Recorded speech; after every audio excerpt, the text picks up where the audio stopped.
लेकिन आज भारतीय सेना ने चेतावनी दी कि जनरल मुनीर के ठिकाने और टाइटल बदलने से कुछ नहीं होगा। पाकिस्तान का कोई ऐसा कोना नहीं है जहां भारत की मिसाइल्स नहीं पहुंच सकती। जनरल मुनीर के पास छुपने के लिए अब कोई जगह नहीं है, कोई कोना नहीं है, और इसका नमूना वो थोड़े दिन पहले देख चुके हैं। आज हमारी सेना के सीनियर मोस्ट अफसरों ने बताया कि मॉडर्न वॉरफेयर में भारत की सेना कितनी एडवांस है। इसका पूरा टेस्ट ऑपरेशन सिंदूर के दौरान हो चुका है। अब भारतीय सेना अगले राउंड के लिए तैयार है। खुशी की बात यह है कि लाहौर को हमने खत्म कर दिया। इस्लामाबाद पर बड़ा अटैक हुआ है। भारतीय सेना ने सीधे इस्लामाबाद को टारगेट किया और सीधे इस्लामाबाद पर हमला। INS विक्रांत है, वहां से करिए 15-20 BrahMos fire, set fire to the Karachi port. आग लगा दो, कराची में फूंक डालो पूरे शहर। According to Godi everything was India Pakistan युद्ध। भारत अटैक करने वाला है। They told the world that they wanted to destroy Pakistan, whereas India's official stance was always that we are only striking terror targets in response to a terror attack on our own territory. In fact, Modi ji तो wanted Pakistan to join us in this activity. आतंक पर भारत की कार्रवाई का साथ देने के बजाय पाकिस्तान ने भारत पर ही हमला करना शुरू कर दिया कि भारत ने न्यूक्लियर इंस्टॉलेशंस पर अटैक कर दी पाकिस्तान की। इतनी बड़ी झूठ,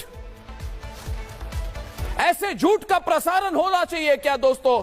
मैं पूछता हूं, पूछता है अर्नब, पूछता है सारा भारत कि कैसे चैनल हैं जो बिना किसी चीज को ऑथेंटिकेट करके कोई खबर हो तो उसको तो किसी तरह से आप पहले देखिए कि गलत खबर है कि सही खबर है। आप कैसे चला सकते हैं ऐसी खबर? और दोस्तों, इन्होंने यह भी कह दिया कि हमने 50 ड्रोन भेज दिए, उनमें से 25 गिर गए। इतना बड़ा झूठ, ये खुली पाकिस्तानी प्रोपेगेंडा भारत का चैनल कर रहा है। तो मैंने कहा ऐश्वर्या, इन लोगों को एक्सपोज करने के लिए आज मैं टीवी में प्रोग्राम करना चाहता हूं। कल पुराने वीडियो निकाल के चला देते हैं, कहते हैं कि कल दुनिया खत्म होने वाली है। कुछ भी झूठ फैलाते हैं दोस्तों। ये 1, 2, 3 और 9 वाला जो चैनल है, वो जो 9 वाला चैनल है, उनको चेतावनी देने आया है अर्नब गोस्वामी कि भैया ये यूक्रेन रूस का युद्ध नहीं चल रहा है जिसमें इधर उधर का यूट्यूब चैनल लगा के कुछ भी चला दो, अपने आप को वॉर का चैनल कहो। ये 9 वाले चैनल को मैं चेतावनी दे रहा हूं आज, और इशारा ही काफी है कि अगर इधर उधर की खबर लेके अरे बकवास डरपोक कौम जिसमें लड़ने की क्षमता नहीं और बड़ी बड़ी बातें करते हो, उसके बाद फलसफा और फिलॉसफी झाड़ते हो। 800 साल तुम्हारी ऐसी तैसी हुई है, एक के बाद एक आता ताई ने आके तुम्हारी तबाही कर दी, तुम्हारे मंदिर तोड़ दिए, तुम्हारी नालंदा जलाई तो 3 महीने जलती रही। तुम्हारा मैं मुंह तोड़ दूं।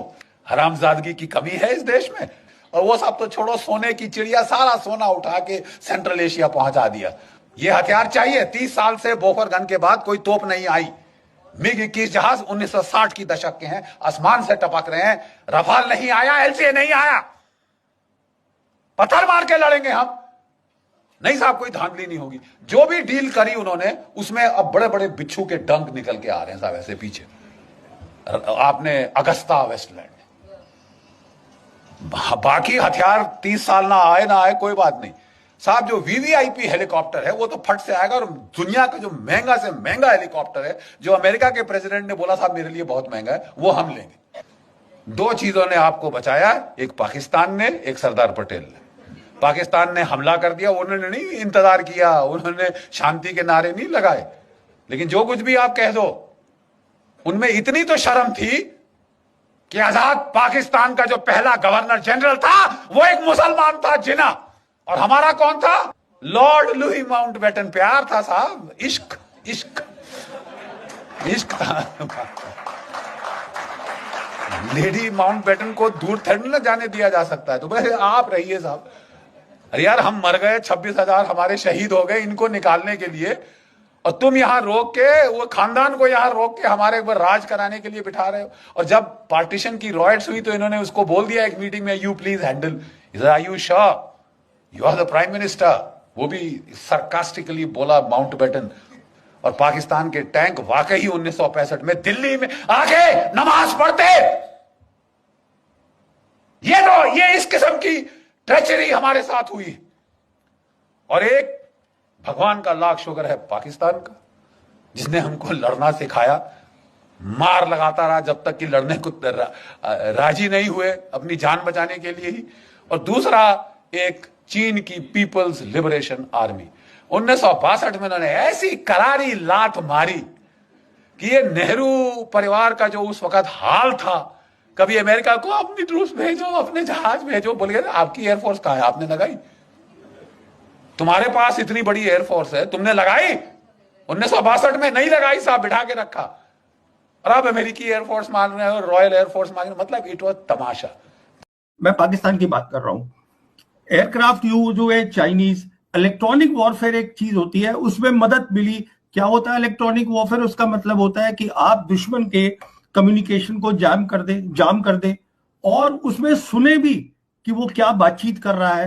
वो जो ये इनके एयर मार्शल पाकिस्तान के, वो उसकी क्लिप सुना रहे थे, वॉइस रिकॉर्डिंग सुना रहे थे वहां इंटरनेशनल मीडिया को। उसके बाद क्या होता है, उनकी बेदू सैटेलाइट सिस्टम है, उसकी मदद मिली इनको। तो ये सब बातें तो पहले पता होनी चाहिए था ना। जब राहुल गांधी ने इनको समझाया था, अगर ये उस समय समझ जाते तो उनकी बात समझ में आ जाती कि हम इस समय पाकिस्तान के साथ जंग नहीं करेंगे, हम जंग कर रहे हैं पाकिस्तान और चीन के साथ। पर ये कहां समझ रहे हैं उस बात को, इसलिए पैनिक हुआ 8 तारीख सुबह को। मैं आपसे सवाल पूछूंगी खासकर इंडियन एयरफोर्स को लेकर। ये बहुत जरूरी सवाल है, पूछा जाना चाहिए कि क्या भारत में भारत की सेना, सैनिक तैयारी, इसमें कोई कमी रह गई? क्या हमारे लिए भविष्य के लिए जरूरी है? क्योंकि आपने कहा कि भाई भारत की जो सरकार या सेना या विदेश मंत्रालय, बहुत मुश्किल है उनके लिए इस बात को सीधे तौर पर कबूल करना कि हम कमजोर हैं या हमारे साथ गलती हुई। लेकिन एक नागरिक के तौर पर, एक पत्रकार और आप एक सिक्योरिटी एनालिस्ट होने के नाते हमारा ये फर्ज भी बनता है कि हम सरकारों को बताएं कि यहाँ पर कमी हो रही है, ताकि दोबारा इस तरह से मुंह की हमें ना खानी पड़े। उससे पहले एक सवाल पूछ लेती हूँ कि यहाँ जो इंटरनेशनल मीडिया में सवाल बन रहा है वो ये कि जो ट्रंप एडमिनिस्ट्रेशन है उसको बहुत ही कोई अलार्मिंग इंटेलिजेंस, इस शब्द का उन्होंने इस्तेमाल किया, यानी बहुत ही कोई ऐसी चेतावनी भरी कोई खुफिया खबर आई जिसके लिए बहुत जरूरी हो गया कि उन्होंने दोनों देशों को कहा कि आप युद्धबंदी कीजिए। क्या आप तो कह रहे हैं कि न्यूक्लियर पावर से डरने की जरूरत नहीं है, लेकिन क्या ये अलार्मिंग फिर क्या इंटेलिजेंस रही होगी जिससे दोनों देशों को उन्होंने मुझे पता नहीं क्या आई है। मैं आपको सिर्फ इतना बता सकता हूं, मैं आज सुबह भी एक देख रहा था इंटरव्यू, मेजर जनरल है यूएस मिलिट्री के। ये एक गलत फहमी है इन लोगों के दिमाग में कि पाकिस्तान जो है वो कमजोर मिलिट्री है। देखिए पाकिस्तान में बहुत प्रॉब्लम्स होंगी, पर जहां तक मिलिट्री का ताल्लुक है वो हमेशा हमारे साथ उन्होंने कम्पीट किया है।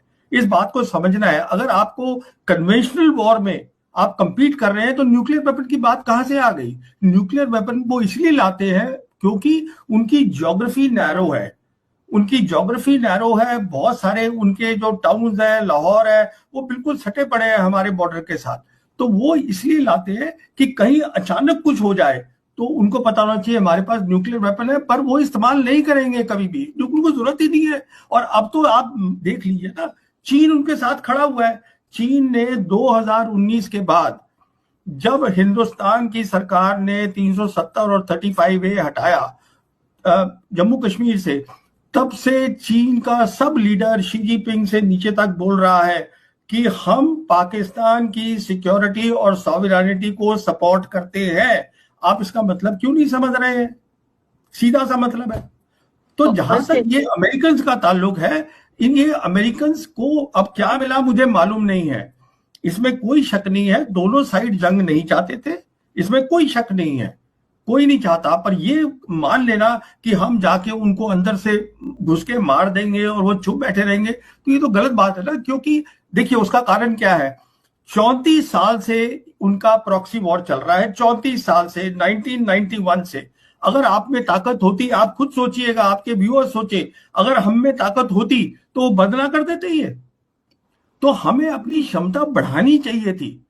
ये देखिए, आपने, ठीक है वो आपकी सोच है, आप सरकार है, आप जो भी कुछ करिए, पर ऐसा इसमें क्या होता है कि इंटरनेशनल स्टैंडिंग जो होती है वो अच्छी नहीं लगती हम सबके लिए। हम सब हिंदुस्तानी है, हमें अच्छा नहीं लगता। लेकिन मैं सवाल जो पूछने जा रही हूँ उसके दो हिस्से। देखिए 2 बातें बोलता हूं। एक तो मोदी सरकार को, राहुल गांधी को सीरियसली लेना चाहिए। वो उन्होंने ठीक कहा था पार्लियामेंट के